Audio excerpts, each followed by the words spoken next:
Very few villages in the interior of the state appeared more like a northern town than Greensboro. The houses are generally good, and the stores give evidence of active trade.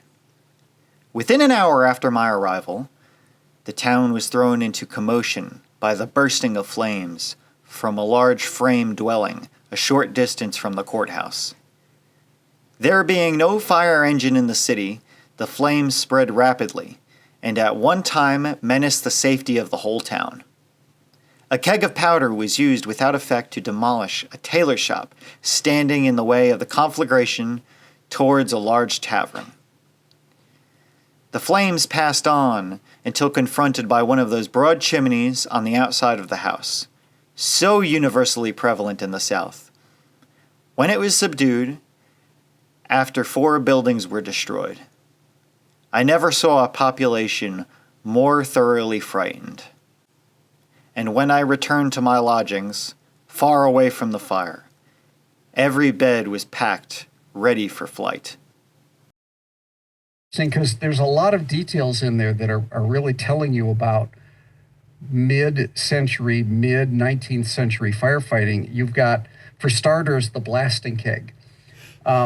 So the term hook and ladder, we talk about a hook and ladder. It's a piece of fire apparatus with ladders and hooks. But where did these hooks come from? Well, hooks were originally big metal hooks. They would be attached to a rope and a chain.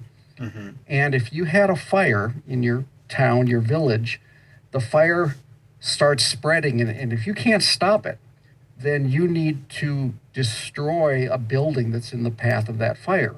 One of the ways they would do that is they would use hooks with ropes and chain to pull down the building, to collapse it into a smaller footprint. That's the same technique that was used in what you just read about, where they would use blasting powder. So you read about some of the larger fires in North Carolina back in the 1800s, and they'll talk about the fire couldn't be stopped until we blew up a house, until you used blasting powder. Other ways you would do that is you would use hooks and chains.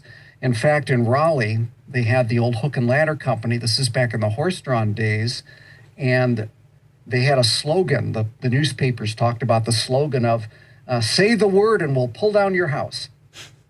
So that's one interesting thing about what you note there. In fact, the Great Newbern Fire, which was, I think, in the 20s, they used a railroad locomotive, maybe a switching engine with chain, to pull down some of the buildings in the path of the fire.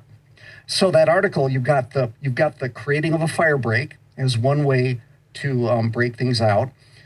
And then they talk about, well, there's no formal fire department, which means, what you had in these cities is fire protection ended up being nobody's responsibility and everybody's responsibility.